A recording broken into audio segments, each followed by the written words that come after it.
Assalamualaikum Ustadz, mohon nasihat Ustadz. Saat ini Ana bekerja di perusahaan ribawi. Alhamdulillah semenjak belajar agama, saya jadi tahu apa itu hukum riba dan serta dosanya. Pertanyaannya, kalau misalkan saya berhenti bekerja, bukankah justru nanti bakal menzalimi istri dan anak karena tidak menafkahi? Kira-kira bagaimana sikap Ana Ustadz? Subhanallah jamaah. Iya, berkaitan dengan riba ya.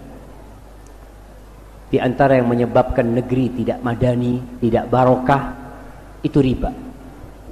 Apa buktinya? Antum baca nanti pulang dari sini surat Al-Baqarah ayat 275 sampai 281, di mana Allah mengumumkan perang kepada pelaku riba. Allah mengatakan kepada orang-orang yang beriman.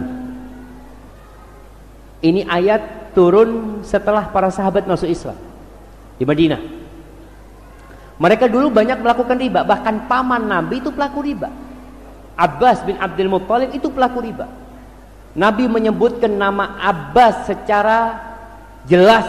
Pertama, riba yang aku haramkan adalah yang aku letakkan ribanya pamanku. Ini agama bukan agama kelompok, bukan, agama semua. Pamanku pelaku riba, nggak boleh lagi. Allah mengatakan ya ayyuhalladzina amanu taqullaha wa dharu ma baqiya minar riba in kuntum mu'minin. Wahai orang-orang yang beriman, bertakwalah kalian kepada Allah dan tinggalkan sisa riba kalau kalian beriman. Allah katakan kalau kalian beriman, artinya yang dihidupkan itu iman. Bukan karena kalian mendapatkan pekerjaan yang lebih enak untuk anak istri kalian, kemudian kita berhenti riba. Bagaimana dengan wanita-wanita yang jadi pelacur? Dia mengatakan, Ustaz, kalau anak berhenti jadi pelacur, anak-anak anak makan apa? Dia berpikir, ini kan sudah profesi anak, Ustaz, dan anak tidak ganggu orang kok. Subhanallah. Ada pemikiran seperti ini, padahal Allah mengatakan fa in lam taf'alu, kalau kalian tidak meninggalkan riba, fa'dhanu biharbin minallah wa rasul, maka umumkan kepada mereka perang dengan Allah dan Rasul. Kalau negeri sudah mengumumkan perang kepada Allah dan Rasulnya, hancur itu negeri. Ketika mereka tidak mau berhenti dari riba. Kenapa sih harus riba, jemaah? Yamhaqullahu riba wa yurbis shadaqat. Ustaz, nggak ada kerjaan lain. Kata siapa? Banyak kerjaan yang halal.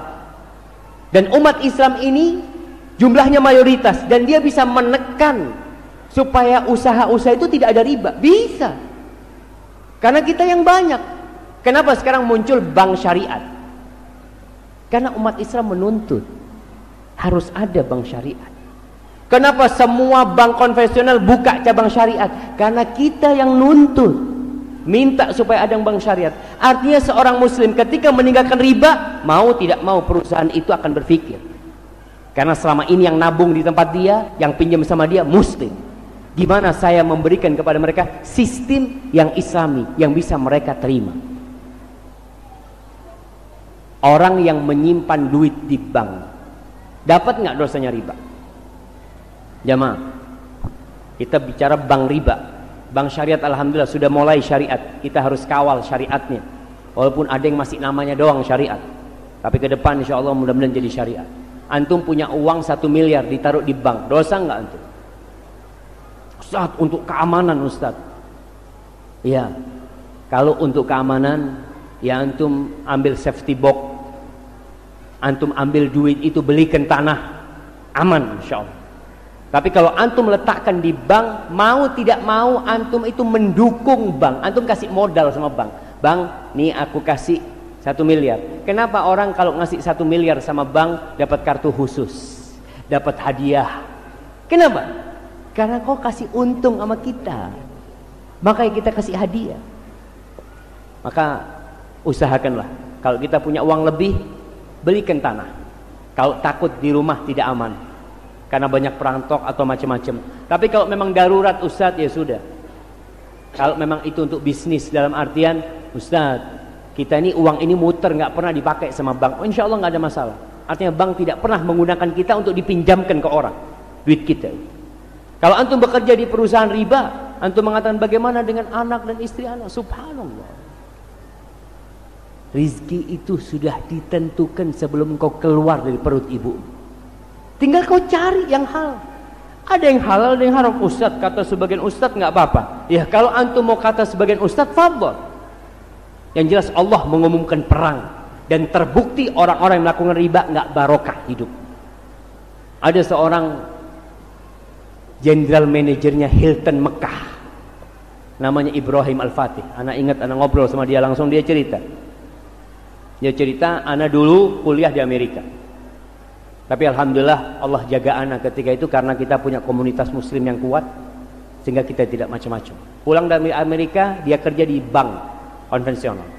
Di Saudi ada bank konvensional, dia kerja di bank, gajinya 11.000 real. 11.000 real itu gajinya jamaah kira-kira 40 jutaan sekarang. 40 juta gaji sebulan dia. Suatu hari pamannya datang, adik ibunya datang lagi mau makan di tempat dia, cerita macam-macam tentang kesuksesan dia, duitnya banyak. Ditanya sama pamannya, kau kerja di mana? Oh, alhamdulillah paman, aku kerja di bank, kata dia. Bersyukur dia karena gajinya banyak. Pas waktu makan malam, pamannya nggak mau makan. Aduh, aku udah kenyang, kata dia. Paman, kenapa kau nggak mau makan? Aku panggilkan ibu, panggil ibunya. Bu, ini paman nggak mau makan.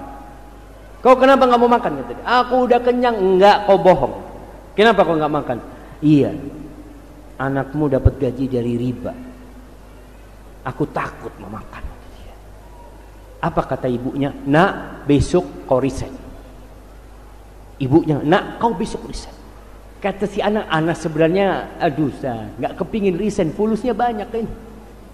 Akhirnya dia resign karena taat kepada ibunya. Daftar dia ke Hotel Hilton, jadi resepsionis. Dari jabatan atas jadi resepsionis, gajinya 4.000 real karena orang Arab gajinya tinggi, 4.000 real. Dia cerita, subhanallah, 4.000 real ana bisa nabung, 11.000 real habis. Kenapa? Nggak barokah. Ini akhirnya ibadah juga nggak bisa khusyuk, macam-macam jamaah. Ada orang-orang yang kerjanya hanya menjadi kulinya bank. Kulinya bank, tiap bulan dia cari duit untuk setor bunga. Bukan bayar utangnya jamaah, setor bunganya. 1,3 miliar katanya bunganya tiap bulan 16 juta. 16 juta. Dia cuma setor, ini duitnya, makasih. Ya, ditawarin lagi sama bank, kamu mau pinjam lagi enggak? Ditawarin. Kenapa? Karena kalau bank minjemin terus, kau akan jadi kuli terus buat bank itu. Ingat, dalam Islam itu ada sistem yang menyelamatkan semuanya, yang makmur insyaallah hidup itu. Apabila kita terhindar dari riba, antum kalau urusan anak istri antum keluar resign, antum ya Allah, kau perintahkan aku keluar ya. Dan kau yang nanggung rizkinya mereka. Wa man yattaqillah yaj'al lahu makhrajan. Barang siapa bertakwa kepada Allah, pasti Allah kasih jalan keluar, pasti jamaah. Kalau kita bicara sama Allah, bicara pasti hukumnya. Wa yarzuqu min haitsu la yahtasib. Allah akan kasih rizki dari arah yang tidak disangka-sangka. Ustaz, tapi ana sampai sekarang belum dapat jalan keluar. Berarti kau belum maksimal bertakwa kepada Allah. Karena janji Allah tidak pernah luput jamaah. Hadza wallahu a'lam bissawab.